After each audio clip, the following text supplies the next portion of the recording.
Hi everybody, welcome to another one of my videos. Today I'm actually going to show you something a little bit different. This is sort of a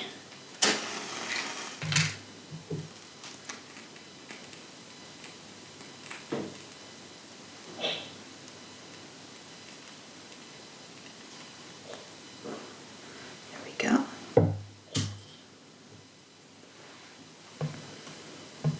This is sort of a video that's kind of like showing you a technique that could be useful in a journal.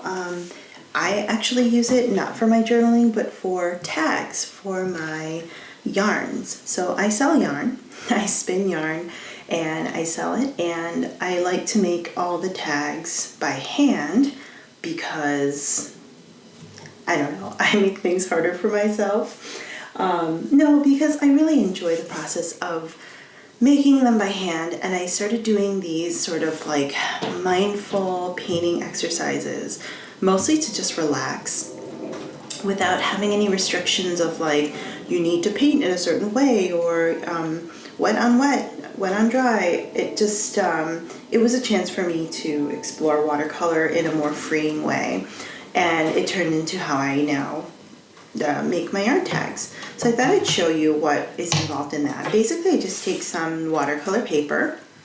This is Canson XL, so it's, you know, student grade watercolor paper. I save the really nice stuff for other projects, or I put them into my journals, but this is what I use for my yarn tags because they're so sturdy. You can also, if you want, you can actually use this for like making journal tags, or you can make them into inserts, or you can turn them into postcards. However you cut them, you can cut them bigger, you can cut them smaller the way that I do. It's up to you. So I'm just really sharing the technique more than anything. I'm using two watercolor brushes. This is a Princeton Neptune 16 round. I really only use round brushes because they feel nicer to me, and they're just more versatile in terms of how I like to paint. And then this is a silver black velvet in 8, size 8. So I have basically a big brush and a medium brush. Sometimes I'll throw in a small brush, but today, no. I'm also going to be using a predetermined set of watercolors. The reason why I use these sets that are curated, this one is called Woodlands, and it comes with these 12 colors. I'm actually not going to use all of them. I might select maybe half or a third of these. I do this so that everything just looks more coordinated. If you put 70 colors down on a page, it's going to turn into mud, and if you want them looking muddy, awesome. I tend to want each color to shine, so I may just pick whichever ones I'm drawn to in the moment. And it's really more about mindset than technique here. It's about just freeing yourself from the restrictions, the rules of what you should do, and this is how you're supposed to do it. I respect those rules and I follow them very well, but I also need a part of my brain that really wants to break out of those rules to just say, nah, I'm just gonna just do what I want to for now and not follow those prescribed rules. So that's what this is all about. Okay, so I have my paper, I have my brushes, I have my paints, and then water. I usually put a small dish inside a big dish so that I have one that's for clean water and one that's for dirty. I sometimes forget which is which and I dip in the wrong one. Also, it doesn't matter. Okay, so I'm just going to wet a few colors. I think we're just gonna start with like this one.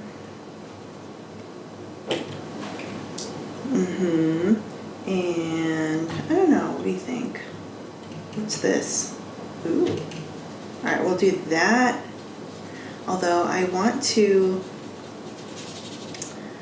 keep the colors a little on the values a little on the lighter side because I want to be able to stamp my logo on here.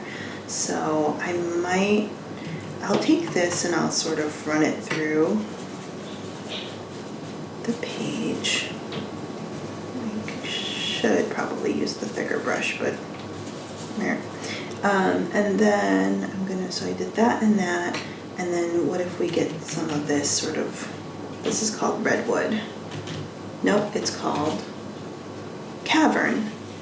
So we got shadow, cavern, and mist. Oh, shadow, cavern, mist. Okay, cool. We're just gonna play around with those colors, and if I want to add a fourth, I can. Yeah, so the only restriction I'm gonna give myself is, don't use all the colors. I think that's a restriction I can handle. So what I do is I wet parts of the paper in sort of an organic shape.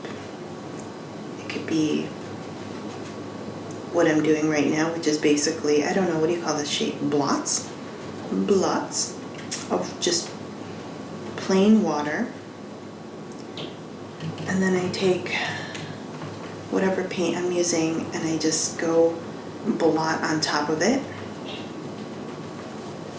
And I do make sure to go all the way to the edge because I want to make sure that I use up all of this, every square inch of this 9x12 sheet. I don't want to waste any of that. I'm going to get some of this blue paint. I'm going to thin it out a little so it's not a little too... Yeah, there we go. And I just use it to make this bloody sort of... There's no pattern, and sometimes I'm feeling like oozy.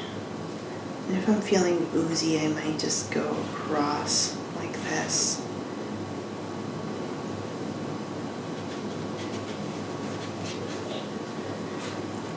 And a big part of it is to just say, hey, hi to yourself, like, how you doing?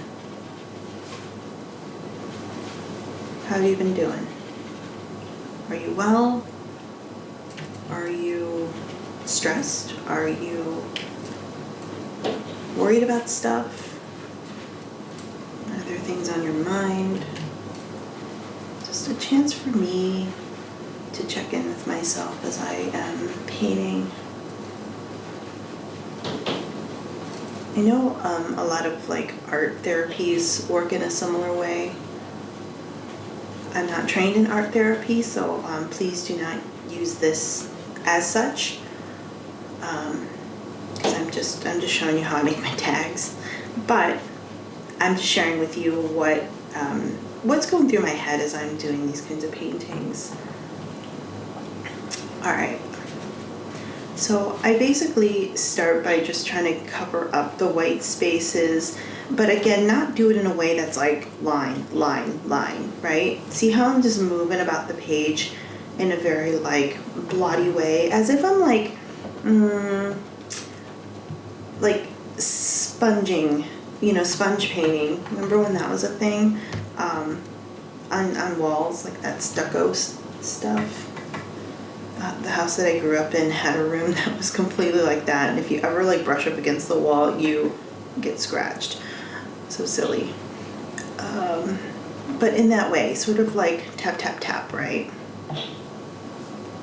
Okay, I'm going to move on to my big brush. I'm going to use the clean water out here and activate the brush by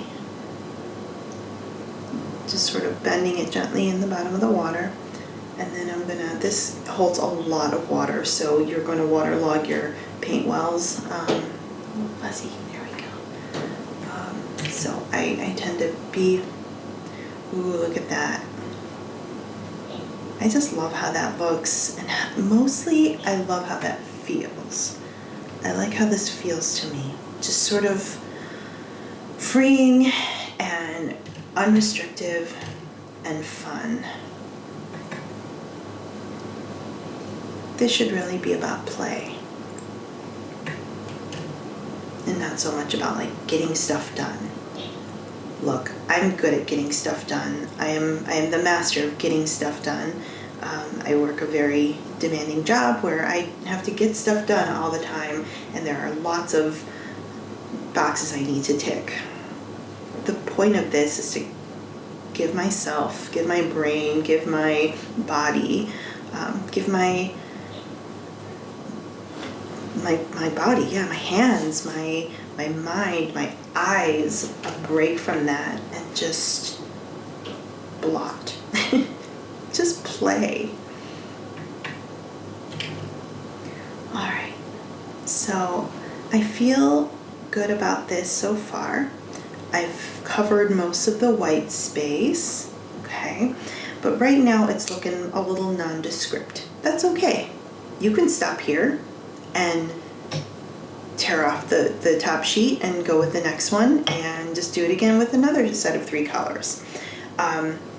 I like to just keep going. I like to, after I do sort of a foundation layer, when it's sort of like mostly dry, and I'm just gonna let it dry a little bit. When it's sort of mostly dry, whoop, not dry, then I go in and I do some more like detail work, but again, not like drawing little things or anything like that. I just like to just do some squiggly lines. I like to now get the values a little bit darker, a little more richer. And because the paper is still slightly wet, you'll still get that sort of the blending effect, the bleeding that is also, I think, really good for those of us who have difficulty with like letting go. Because watercolor is one of those things that just, it does its own thing, and it's a really good way to just practice letting go. And if it wants to bleed in a certain direction, sometimes you really, I mean, you can stop it sometimes, but most of the times you just gotta go with it. And I think that's exactly what the doctor ordered, exactly what I think I need.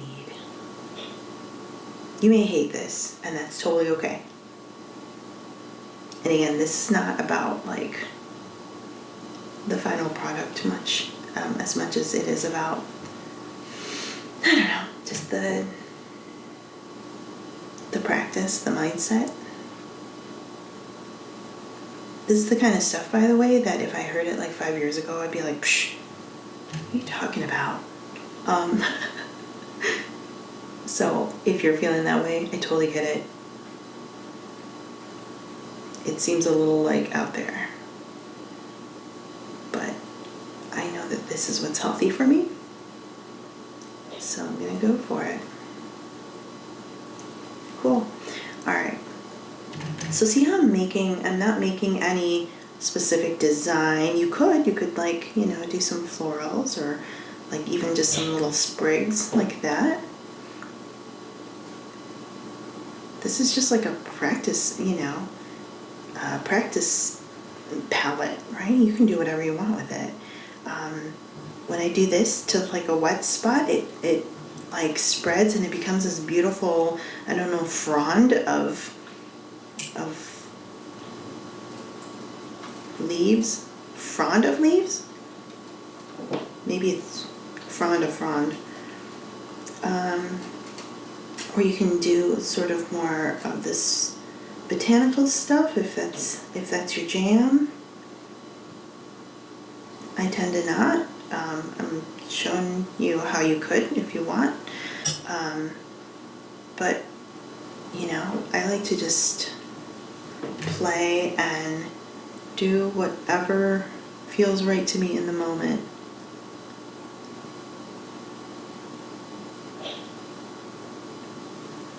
Another thing that I do is I just do these little 3,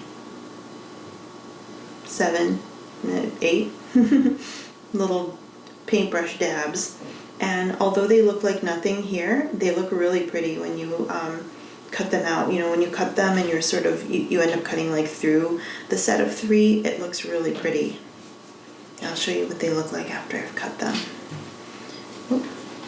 One thing I don't do is let my brush get too dry. because I want everything to just move a little bit. And even though I've done only 3 colors, you can see that there's a lot more value here because the 2 colors or 3 colors will mix. And you will end up with, sorry, not values, what's the word, tones, shades. You will end up with more color, basically. More variation than just the 3. That's the beauty of watercolor. And I'm noticing here that there is like a line of white. I do this because I don't, like I naturally want to avoid edges. And so you have to sort of fight that natural inclination and just, you know, go into those edges. That's another thing that this helps me with, is to just not be afraid of falling off the cliff. Because what happens if you get off the edge? What happens there? Nothing, right? You might get your table dirty, but it's watercolor. You can wash it off with water. It's okay. All right. I think I'm gonna get a little more of this, what did we call this? Redwood? Oh, cavern. Yeah, I'm gonna get a little more cavern. I'm going to make it a little darker. Add some more water here. And I'm just gonna make big shapes. Circles are my favorite just because they're, I don't know, there's something very like calming and organic about it. But I'm gonna use this because a lot of the background is that blue and the gray, although now I'm thinking about it, I kind of want that gray in there. Yeah, let's mix some of the gray with the cavern. Ooh, yeah, it gives me this like sort of warm gray.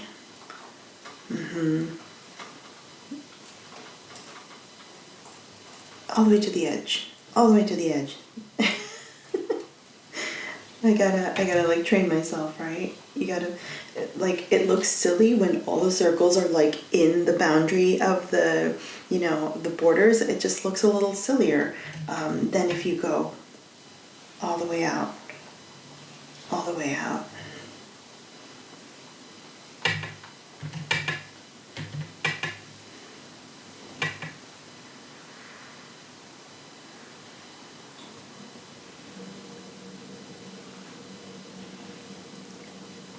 Okay. Now what I'm gonna do is I'm gonna let this dry a little bit, okay?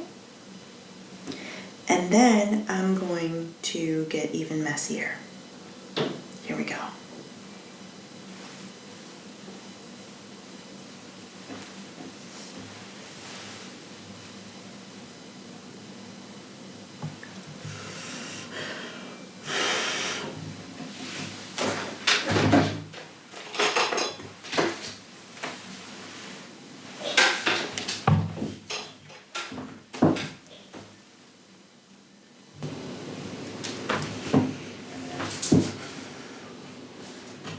Okay, so this is now fairly dry. I went at it with my heat gun. So I'm gonna take my smaller brush, and what I'm gonna do is I'm actually going to take a 4th color. And I think I'm gonna pick this, which sort of like, oh yeah, it stands out quite a bit. I'm not gonna go crazy, but I'm just gonna like use it to splatter a little bit. And you want to have like just enough water that it'll move and it'll like flick off of your brush, but not so much that it is, you know, so diluted you can't see the color. So I just go through, and sometimes I do this. That's my favorite method of just holding it like, I don't know, 2-3 inches above and hitting it. You can also, I've seen people who like do this to it, and you get bigger like sort of lines of drips.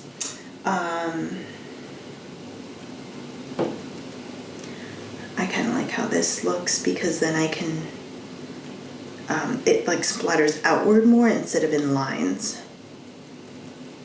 And then I think it looks more chaotic, and that's what I like. I'm gonna add a little more of this blue. Ooh, okay, that's good. I like that. And see how that just adds like another layer of fun and depth. And like, boy, is this so stress relieving. You have no idea, to just like splatter all over a sheet of paper and part of your table, which I forgot to cover. Good for me.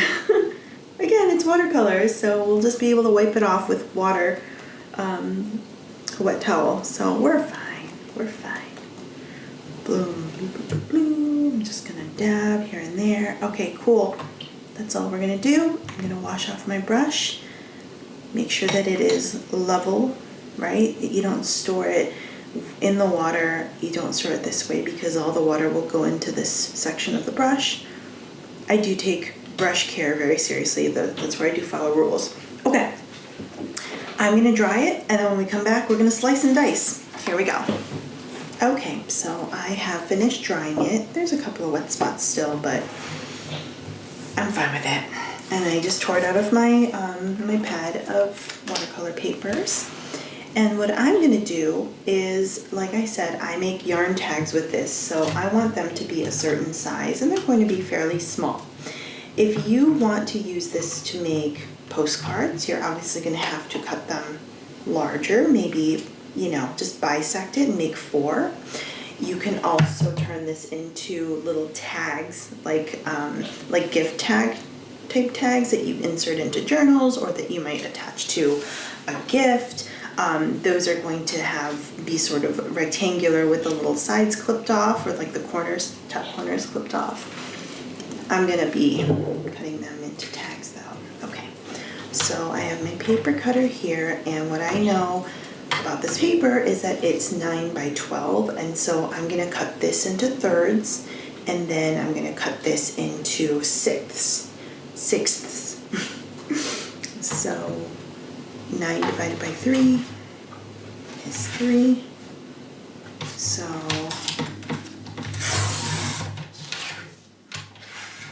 there's a third, and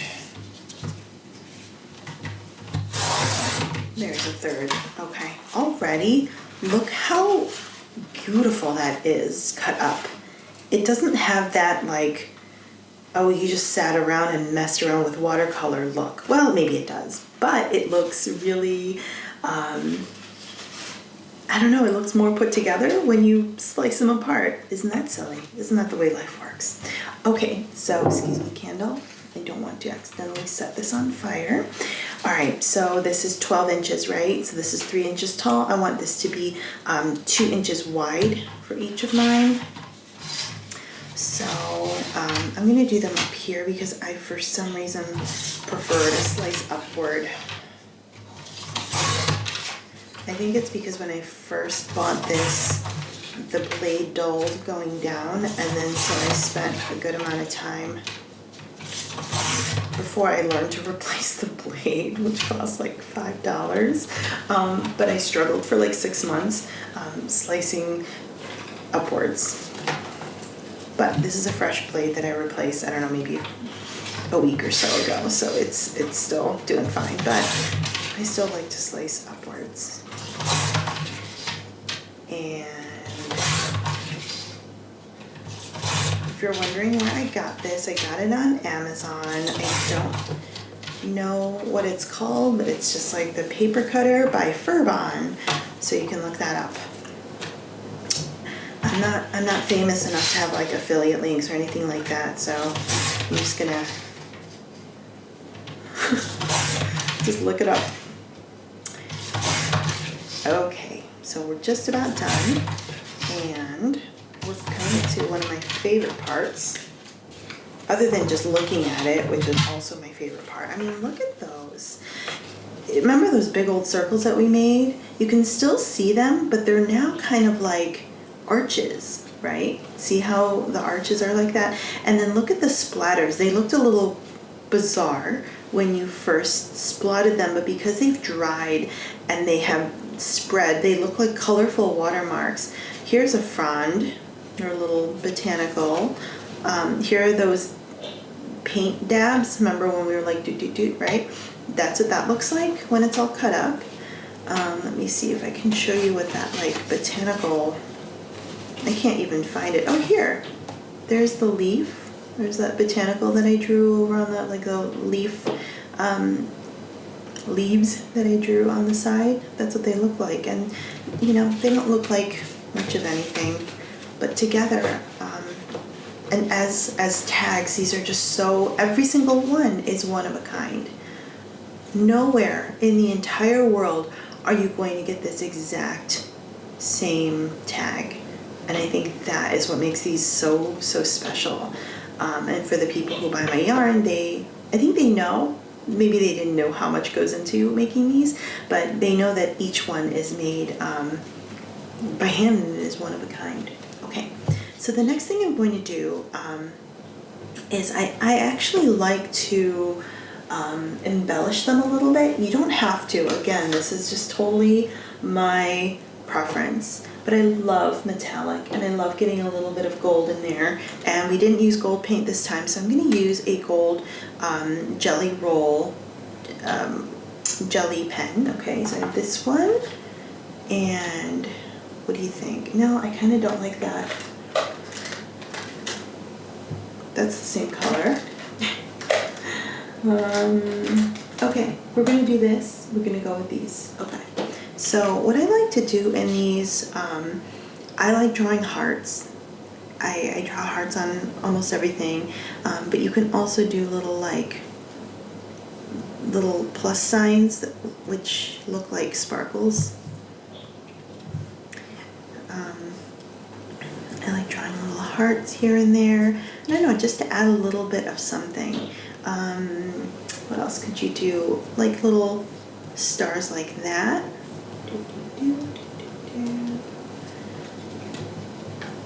And it doesn't have to be everywhere. I just do them in corners or in places where I think you could use a little pizzazz. You can leave some of them blank. You can do sort of botanical thing if you want to continue with that theme. That looks kind of cool. The other thing you could do is you could totally do this before you cut. I do that sometimes, but I like giving, once they're cut like this, I like giving them their own individual attention. Like, you are a newly born yarn tag, and I'm going to make each of you even more special. This one I think I'm going to keep upwards like this. And I think I'm just going to like add a vine to this on top of the painted one, just to add a little something. And if you buy one of my yarns or bats, I use this to tag my bats too. You may get this very tag in your order. Won't that be fun? You could be like, hey, here's the YouTube video where Sunny was making it. Okay, sparkles. Hearts, sparkles. And you know, one of my favorite things to do is to go sit outside on my deck. Right now it's, 0 degrees, so I'm not going to do that, and it's covered in snow. But in the summer and the fall and the spring, when it is not so cold, I love sitting out on my deck and just turning on some beautiful music, instrumental music, or even just listening to the birds outside chirping. And I like to spend like half an hour doing this. And it is just so relaxing. And it also gives your brain a chance to catch up.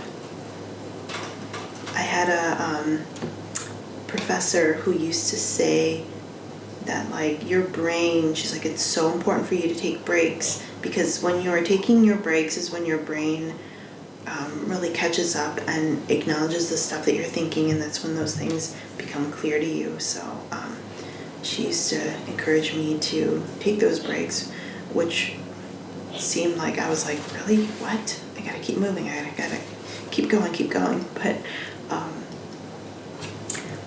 remember for saying that. No, it all makes sense. Okay, so finally, the last thing I'm going to do is I'm going to stamp them with my logo. Another part that I really enjoy because I just think it pulls everything together. The way they are, they're beautiful, but there's no focal point. And that's where the stamp comes in. So this is my stamp that I use for everything. This is my one stamp. And I just give it a stamperoo. And I'm going to fast forward this part so that you can, you know, just hang out and enjoy.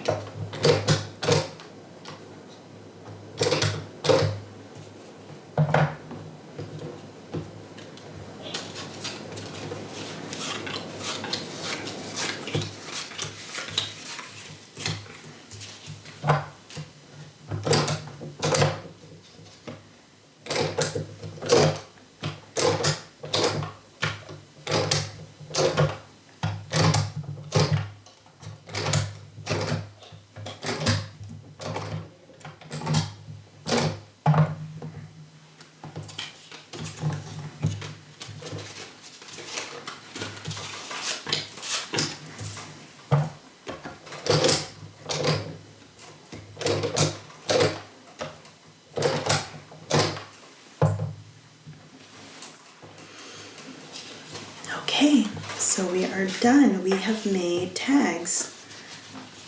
I love the idea of taking a session that was about freedom and about just playing and then not wasting the products of that. Not that it's a waste. I don't think it's a waste, but I think it's fun when you can take those things that you created and then use them for a productive purpose so that they're not just adding to stacks that never get looked at. Each and every one of these will get looked at. They will, well, hopefully, maybe you don't, but they will have information about the yarn on the back. And each one of these will adorn my yarns or bats that I create by hand as well. So just look at those. Aren't they pretty? You can see the gold shimmery metallic ink there. And they just feel good too. I don't know if that's a thing for you, but just the tactile nature of these, they feel like just a handful of treasure to me. Oh, I love how that one turned out. That's gorgeous. Spray of that like lime green, that neon green across it, but it doesn't look strange, right? It looks sort of like, I don't know, like a underwater scene. Oh, and I love that like dark gray that sort of starts to inch into it but isn't overwhelming. This is pretty too. I mean, every single one of these, as I am attaching them to my yarns and bats, I'm geeking out over them because I love them so much. I hope you enjoyed this video. I hope that this is helpful for you. Again, even if you're not labeling yarns like I am, I know that's a very specific usage for these, but you can use them as postcards, you can use them as greeting cards, you can make little thank you notes, you can make, heck, you can just take a big 9x12 that you complete and then frame it, or just write one word across the front and then frame it or give it to somebody as a gift. So it doesn't have to be tags like this, right? So give it a try and let me know how it goes for you. Thank you so much for watching and for joining me today, and I will see you next time.